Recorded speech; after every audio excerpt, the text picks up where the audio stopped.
Where are all the Jews? Let's find out. So, someone mentioned this topic to me in the comments, and I thought, awesome, great idea, I'll do it. Because I knew that there were Romani Jews. Tiny community, from what I knew, mostly in Sofia, the capital of Bulgaria, but also a few right here in the good old US of A. Okay, cool. Let's get some facts. Hit up Google and bung. I should have known. I'm me after all. But you're you. And you may be shocked to know that there is a significant group of Roma people who claim to be the descendants of one of the ancient tribes of Israel. Awesome. Video mode activated.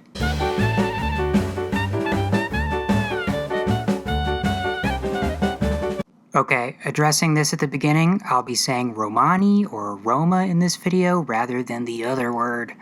I knew it was slurry in Europe, but I always thought it was in the US, but then someone I respect said I should not say that, and I respect that. So yeah, Romani, Roma, Rome. Because of this, I'll be, editing some of the quotes, but I will show the original quotes on screen. Other people may say it, just a warning.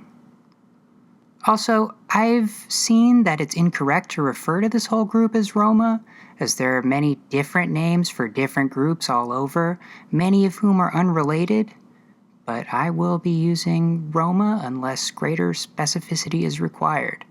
But here are a few of the other names. Shoutouts: the Sinti in Central Europe, the Manouche in France, the Iberian, Welsh, and Finnish Kale in those places respectively, the Romanichal in England and Scotland, and a whole lot more. We're not talking about travelers, not today. I would love to at some point though, but not today. Anyway, the focus is mainly on the Romani people, mainly of Eastern Europe. Just know that this can get extra fractal if you look into it.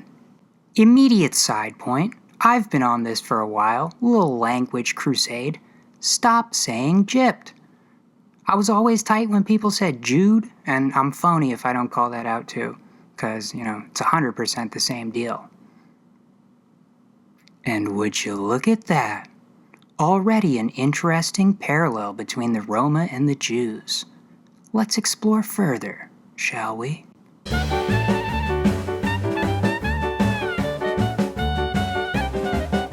Okay, right to it, let's do the big one. Marime, which is often academically compared to halakha as a set of ritualized customs and rules. There's a shared significance of blood and ritual hygiene, including prohibiting the consumption of blood and isolating menstruating women and those who just had children.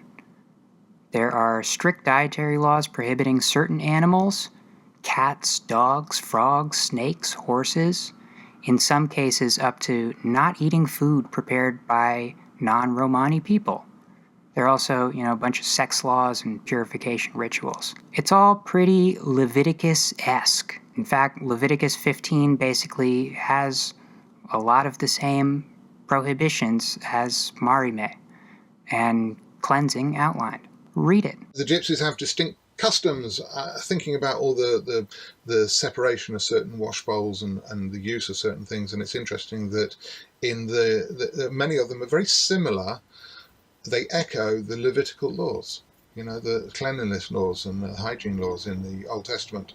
I think it's very interesting. I do want to say, and this is probably my ignorance, Marime means something like unclean or outlawed, making it more equivalent to treif or harem than halakha, but that's what this paper, included in the description, calls it. If anyone has a better name for Roma law and custom, let me know, because this doesn't seem like it. Not that I know. I have seen vuzo for purity, but I think that that's not all-encompassing. Yeah, if you know, let me know. There's also a court of elders called a kris, which judges if the rules have been upheld, and many compare it to rabbinic courts or even the Sanhedrin. The dead are impure. They sit Shiva for 7 days, which, sounds wild, but to be fair, a lot of cultures do this.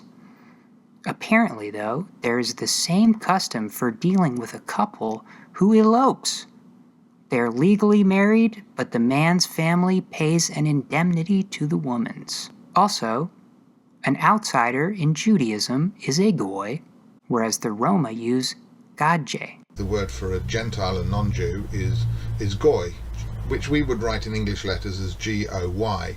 But when you bring words like that into Europe, then the J is the letter which is used to replace the Y, so you end up with G-O-J. So instead of goy, you end up with goj or goj. Okay, so I wonder if the word gorger, which means a non-gypsy, an outsider, is actually of Hebrew origins. It's the word goy, which has been given a J. Obviously, it really mattered to Josephus. He didn't like being called Egyptian, but that's what people would often call the Israelites. First of all, the Gypsies, of course, the name is short for Egyptians, and then, of course, in Josephus, we see that the Israelites were constantly called Egyptians. The Gypsies are also a nation with a tribal structure. The Israelites are a nation with a tribal structure, and we know from historical accounts that they kept their tribal structure and they kept their identity. I faced a lot of resistance from the family and other people when I started courting my wife. While I can't confirm how widespread this is, I've seen many accounts from individuals that Jews are not considered gadje, but rather their own intermediate category. Okay, here's what you need to know. 2 things. 1, have an obligation to one another. And we can recognize one another anywhere in the world, no matter what tribe they're from. I can tell who's gypsy. Does everybody know where the gypsies are at? Gypsies anywhere? This is G.S. Eli, Romani filmmaker and author. While I couldn't find the actual quote, I found his co-author and co-filmmaker Patrick Wiley in the answers on Quora. He says, quote, G.S. Eli is from a highly traditional American Kalderash community. He's told me that his people divide mankind into 3 groups, Rom, Judea, and Gadje, and that interacting with Jews was more acceptable. He further gives the example that he was not allowed to play with Gadje children as a child, but he was allowed to play with Jewish children. Aww. One of the things I noticed is that gypsies are aware that Jews are not gorgeous. Okay? Anybody else, if you're not a gypsy, you're a gorger, except for the Jews. And also I've noticed amongst the Jews that I've spoken to that they're aware that the gypsies are set apart from the Gentiles. Another quote I found says, Roma make a distinction between common Gadje and Jews, who are not considered fully Gadje, but an intermediate category that observes the purity laws and consequently is not subject to Marime suspicion. There are many, many more parallels in belief and culture, and a Roma Jew named Sandor Avram, who we will talk about later, and whose quote that last one was, made a helpful chart. I highly recommend you pull this one up. It's in the description.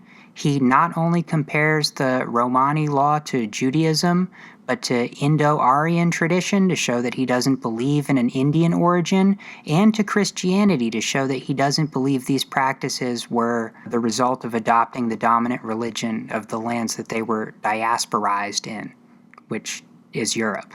Speaking of Europe and diaspora, socially, both groups had the same status in Europe for a long time, that being landless, stateless, outcast minority groups that did not legally count as people and could be conveniently and violently scapegoated for whatever problem needed scapegoat attribution. You know, and they're often persecuted together. Here in England, in York, I believe there's a tower, I forget the name of it, in York, where Jews and Gypsies were gathered and they were thrown off the top. The Roma have also at various times been blamed for the crucifixion of Jesus. They also had their own blood libel myths, and also, racistly deemed greedy, cheap, and promiscuous. Wow, it's the same. And, because of that shared persecution, there is a lot of cultural overlap. They have a Kugel equivalent. Pirogo. Yum. And also klezmer music. The shared cultural heritage of Eastern European Roma and Jews, many of the bands were actually mixed. Here's another quote from the boy. In Eastern Europe, most of the folk expressions are either Jewish or Romani, and many times the same work is attributed to either one or the other of these two traditions. Klezmorim bands were often composed by Roma together with Jews, and European jazz style has been cultivated by Roma as well as by Jews. Flamenco is probably originated among Sephardic Jews before they were expelled from Spain, and later developed by Roma that remained in that country. Interesting, didn't know about flamenco. Okay, there's overlap. But is the Venn diagram actually a circle? Well, people have thoughts.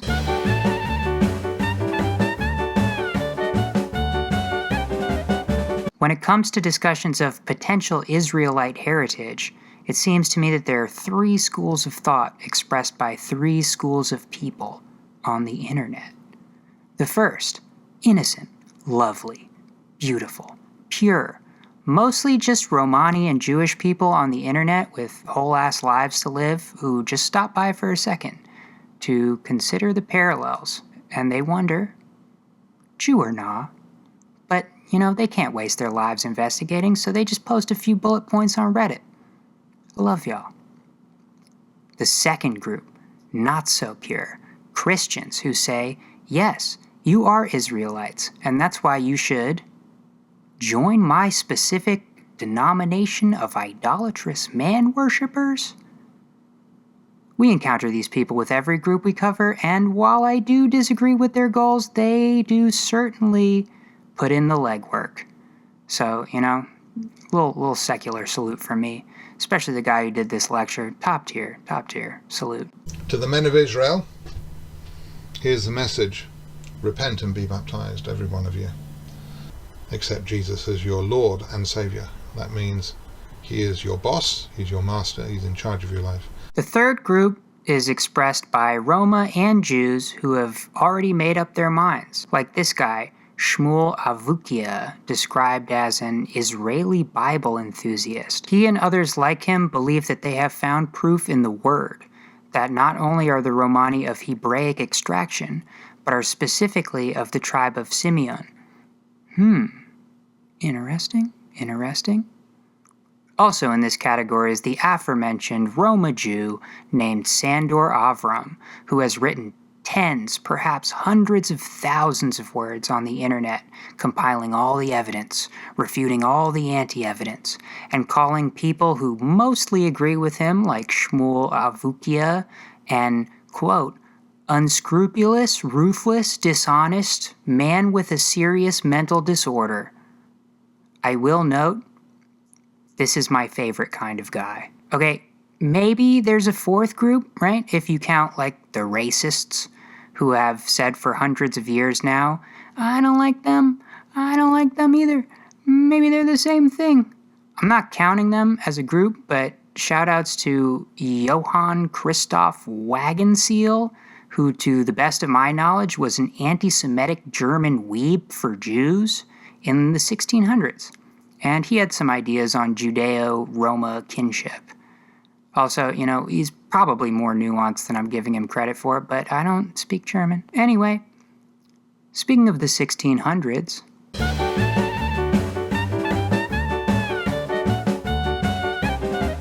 Romii au o istorie foarte veche pe teritoriul României. Sunt una dintre minoritățile istorice. Prima lor atestare în spațiul nostru este din 1385. So, if you know anything about these groups of people, you know they've had it rough. If you know anything about European Jewry, then you know that being a permanent stateless minority in Europe is a tough hand to play. The current thinking on Roma origins is that they came from this general area, Iran, Pakistan, India, but were somehow displaced and arrived in Europe 1 to 1.5 thousand years ago.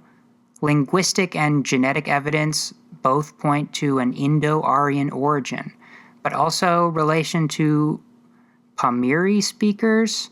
Again, I'm using Roma as an umbrella term, but there are many groups involved here, many of which may have different origins.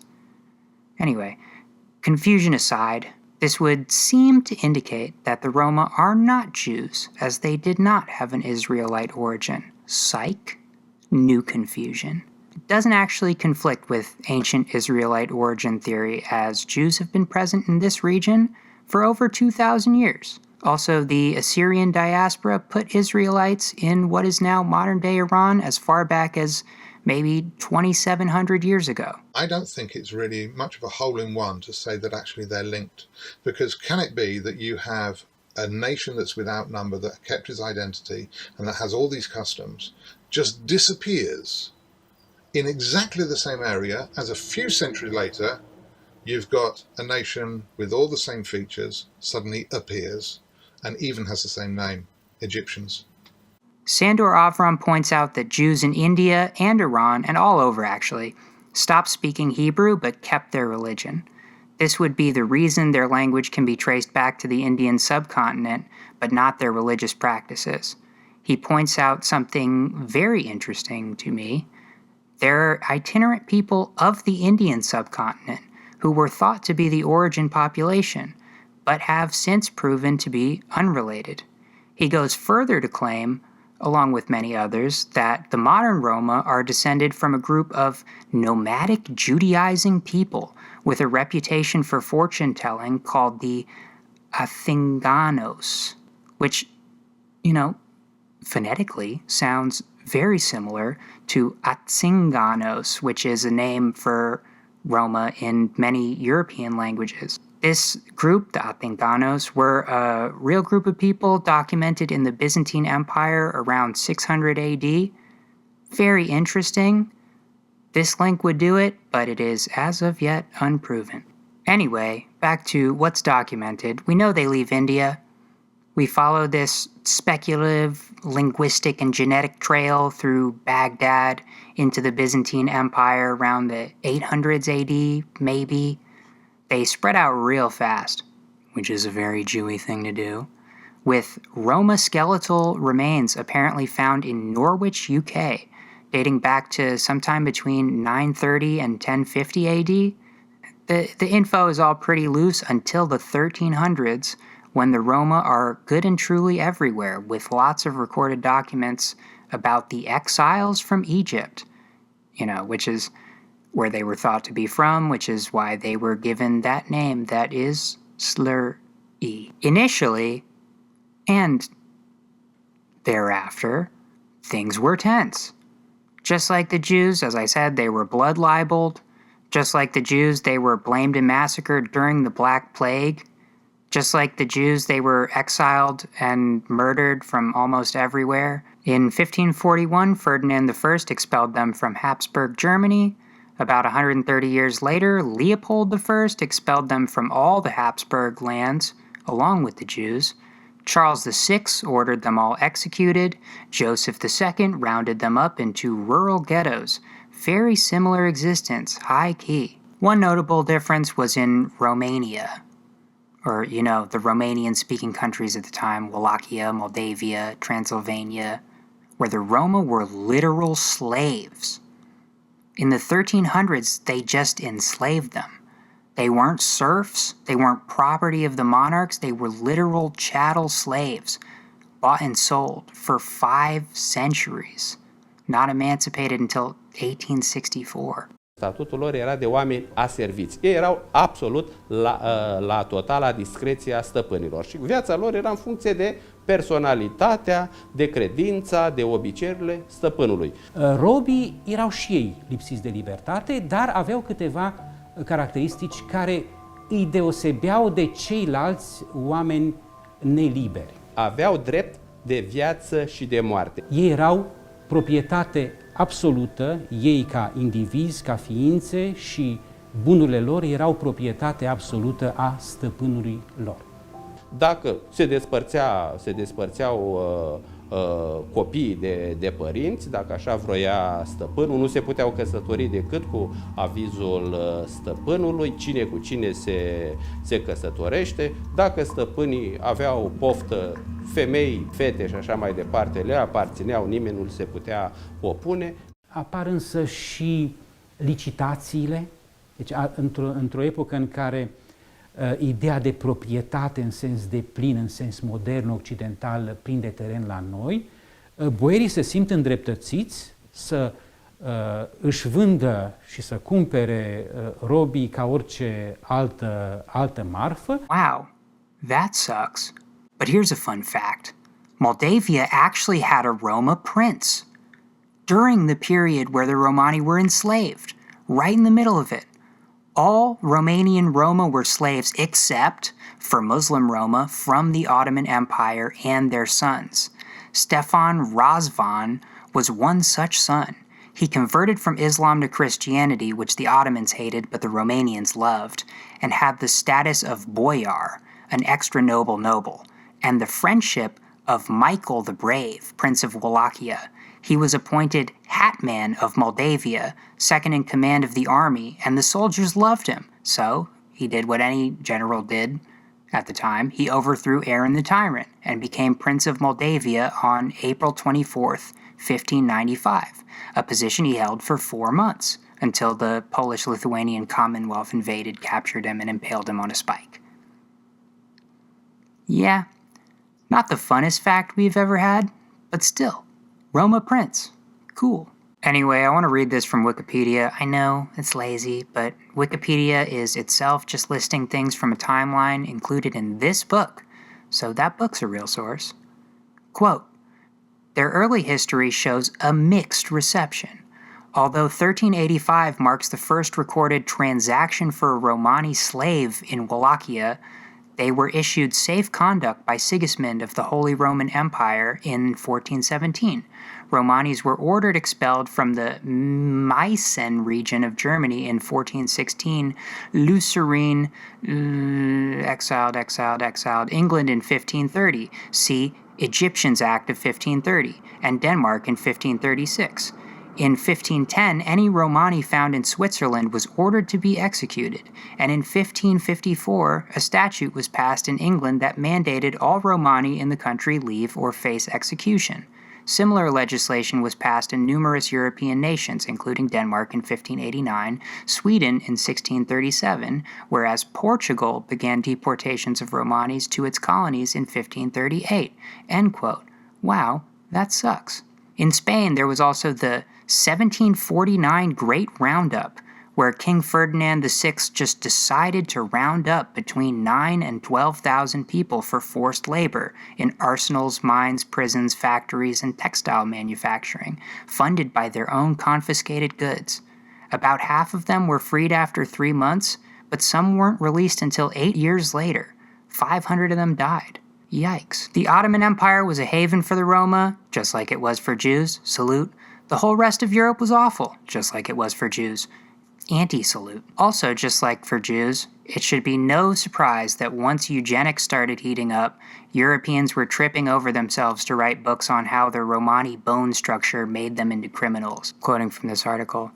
In 1899, research on Roma began in a Munich institute, later named the Central Office for Fighting the Nuisance. The institute was created by the Bavarian police and was closed only in 1970. Ugh. The 20th century progressed in a similar manner for them and for Jews. Attempts were made to destroy their culture while also segregating them. It was illegal for them to have weapons, and there was mandatory fingerprinting. Austrian Sinti were even rounded up and put in the same ghettos as the Jews in Lodz. Then...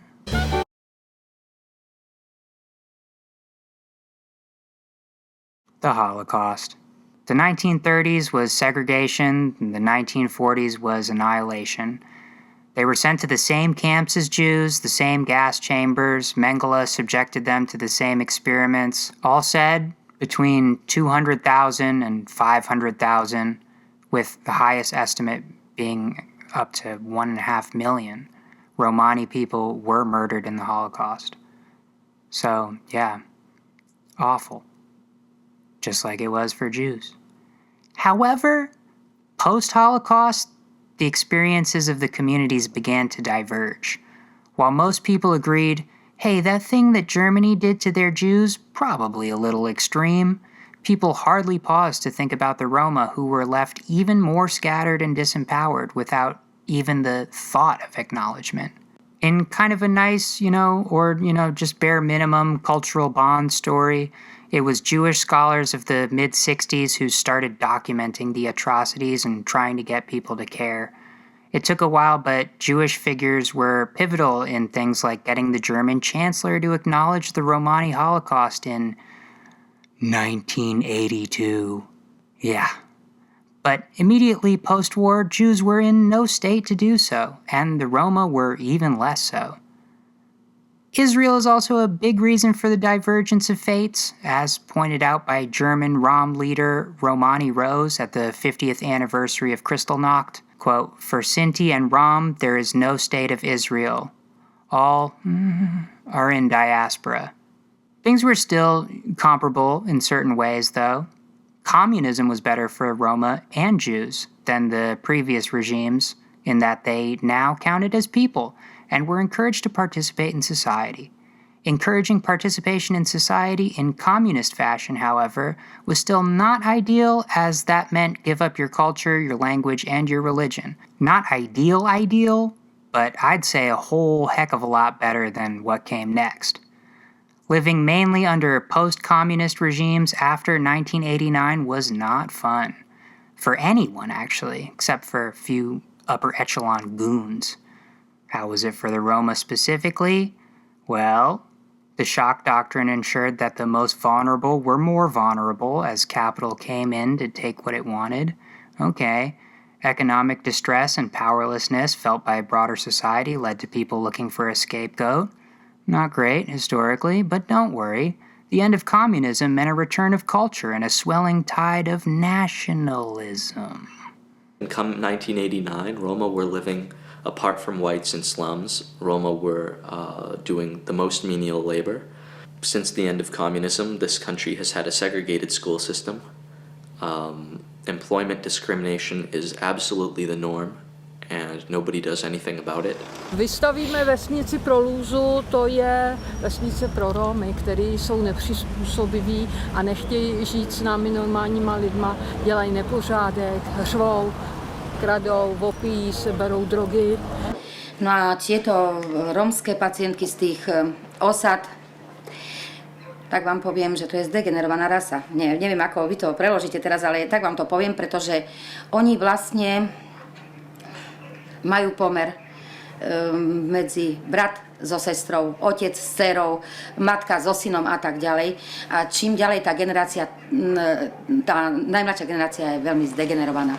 Ono by se jí mělo oddělit, a nejenom tyhle, jo, ale i cikáni s tím způsobem. Ty, co jsou nepřizpůsobiví, rozumíte? Jo, tak protože jsou nepřizpůsobiví, tak by měli být odděleni. Needless to say, the Roma had never been included in anyone's national identity, and the return of nationalism was not great for them. I think that most Slovaks, including those that I would call left of center politically, including those who I think are very intelligent and open-minded, including lots of different types of people, pretty much all seem to believe that Roma are culturally inferior, that Roma don't respect work as much as whites, that Roma don't believe in education the way whites do. By the way, if this doesn't go without saying, I think all this is false and it is dumb bigotry, but for the Slovaks, this doesn't go without saying.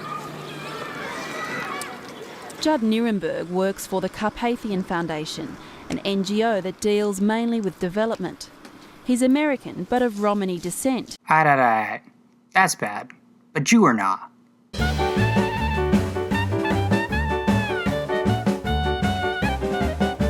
Well, I'll tell you one thing. That guy Shmuel, he is for sure spouting gibberish, no question. The lost tribe of Simeon? Dead ass? Do you even Jew, my guy? Simeon was never lost. They were absorbed into Judah, just like Benjamin, most of the Levites, and ultimately most of the northern tribes as well, although I know nobody wants to hear that. And his evidence is something about Esau taking some people? Could you defend that in front of a panel of rabbis? No, I don't think so. I am team Sandor Avram all the way here. Which, being said, who is Sandor Avram? After poring over this man's work for like 3 months, I began to wonder, Who is he? Is he anywhere else? I found some stuff, right? Is it this guy? This article says he had a daughter named Sarah Abraham, and I did find a Sarah Abraham who is similarly all over the internet professing the shared Israelite origin of Roma and Jews. So that's my best guess, but no verification. If you know who he is, please let me know. If you know him, for real, send him my love. He's awesome. Can I trust him though? Ugh, not off the strength of his name, no. But I can look at all the evidence he's gathered. I can further look at a paper someone else did looking at the evidence he gathered. I found a paper by Maysara Omar called, quote, "The Bewildering Case of the Balkan Egyptians," breaking down Sanders' claims and comparing them to other scholarly work. It's an exhaustively researched and well-cited article, and I also big recommend it. But to break it down further, Maysara Omar is a fence-sitter. That's to say, a proponent of the multiple origin hypothesis. Basically, he says the parallels are interesting and Sander does a good job showing assumptions and inaccuracies with the Indo-Aryan origin, but then makes his own assumptions for an Israelite origin. Concluding, ultimately, maybe some of them are, most probably not. Okay.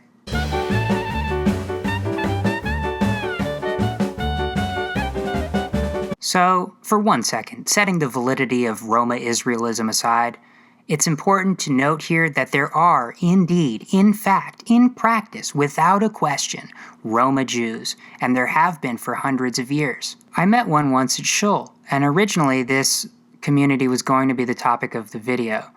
They have now been relegated to a side point because 10-minute discussion of a provable, intermingled lineage due to common European oppression does not require the same level of obsession that an ancient Israelite claim does, but it is still definitely important to mention them. I will stress that these people are not converts, regardless of if the communities started out the same or not. Being in Europe, particularly being impoverished entertainers in Europe, led to intermarriage over the years.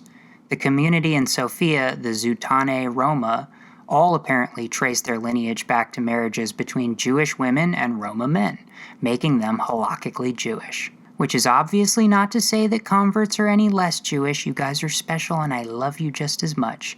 But here's an article from a Romani Jew who's frustrated with other Jews asking if her family converted, amongst other things. And that's super understandable considering the implications of that question.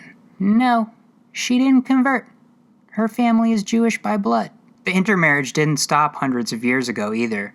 The so-called Queen of the Emma Redzepova had an Iraqi Jewish grandmother. Unfortunately, the same can't be said for the King of the or maybe fortunately.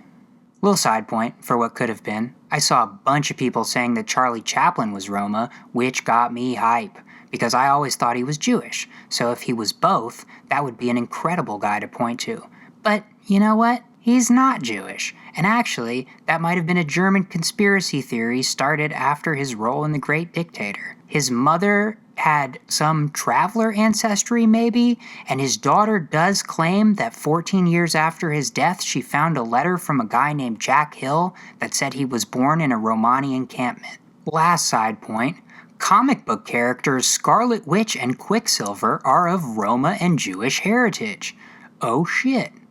Their parents were Magneto, a Jew, and Magda Maximoff, the former Scarlet Witch, and Roma. They fell in love when they were young and they were reunited at Auschwitz. They escaped and had kids, Wanda and Pietro. At least, I think that's what the lore is right now. I don't know. It's been retconned OD and I'm not super marvelly, but at one point they were for sure. Wow, wow, wow. So cool. Salute.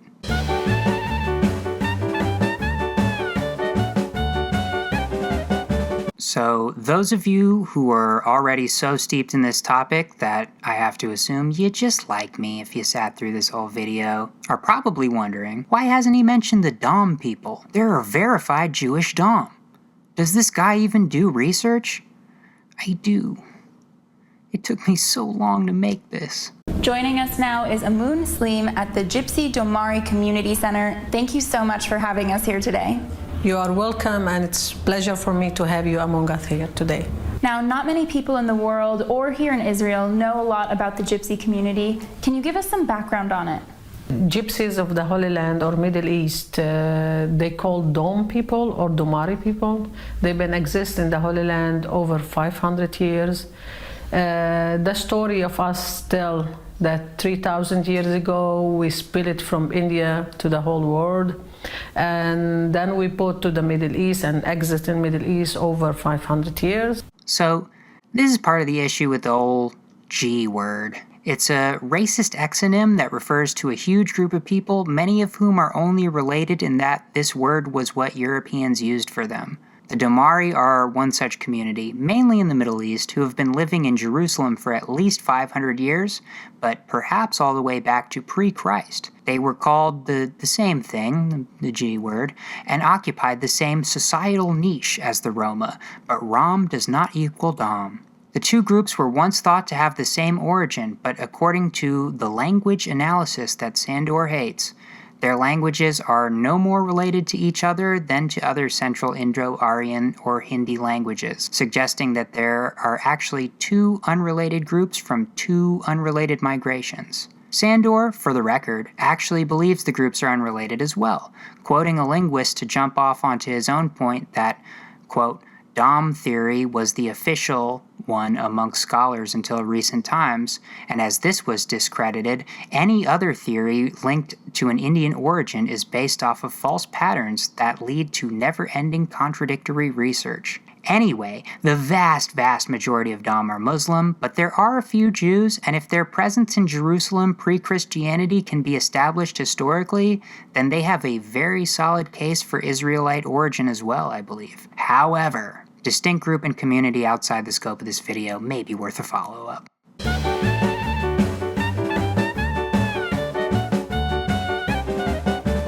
Not good. This is the lock preventing actually the people from going out or entering the neighborhood. A máme v programu napsáno, že chceme vybudovat takzvanou vesnici pro lůzu. Byly by to domy, které způsobu cikánů. If the party wins the election, they want to move everyone out of this neighborhood to a ghetto of single-story concrete sheds with no amenities. We don't have water usually. We don't have electricity. We don't have roads. We have like dirt and mud. Let's say you need ambulance. Ambulance cannot enter here. From the time they are born, Roma are at a disadvantage. Babies born in this part of town, for example, are twice as likely to die as babies born to whites just up the road.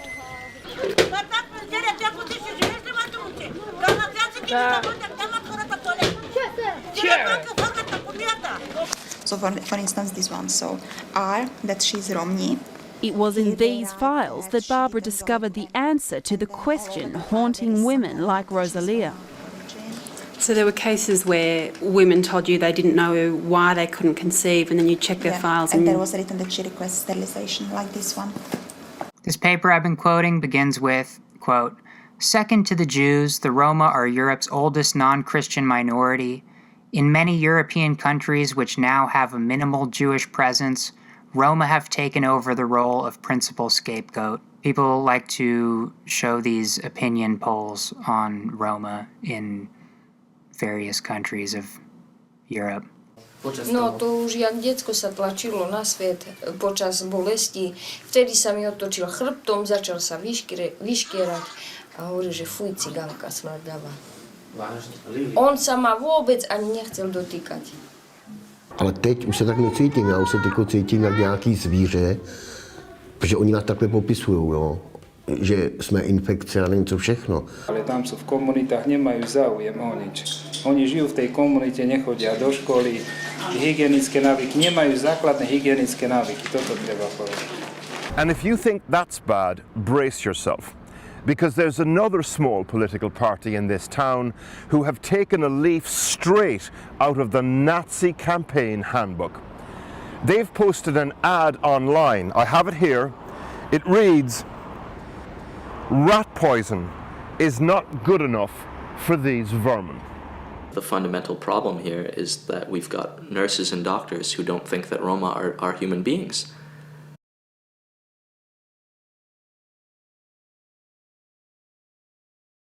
Is it foo?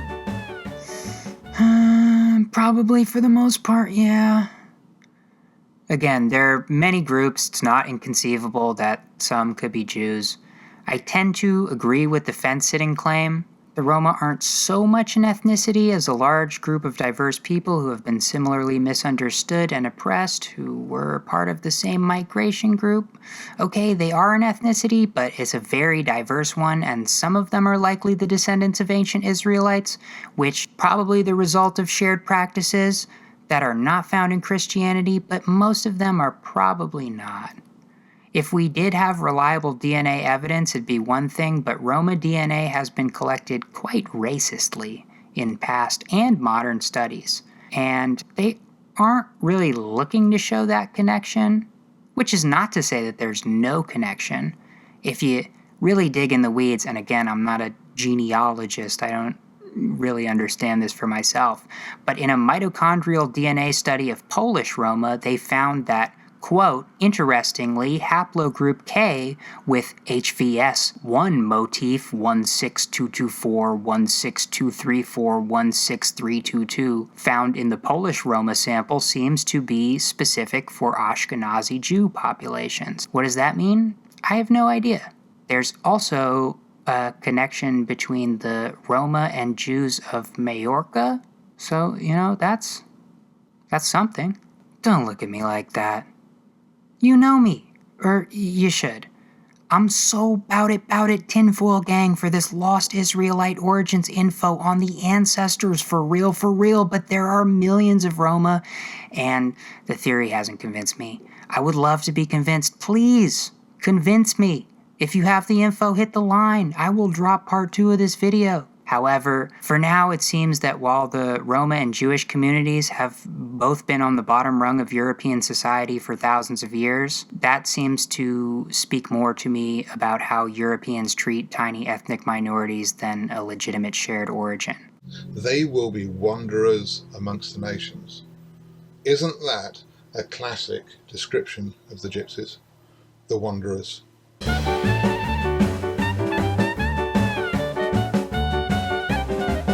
Conclusion is, there are Roma Jews for sure, undeniable, yes.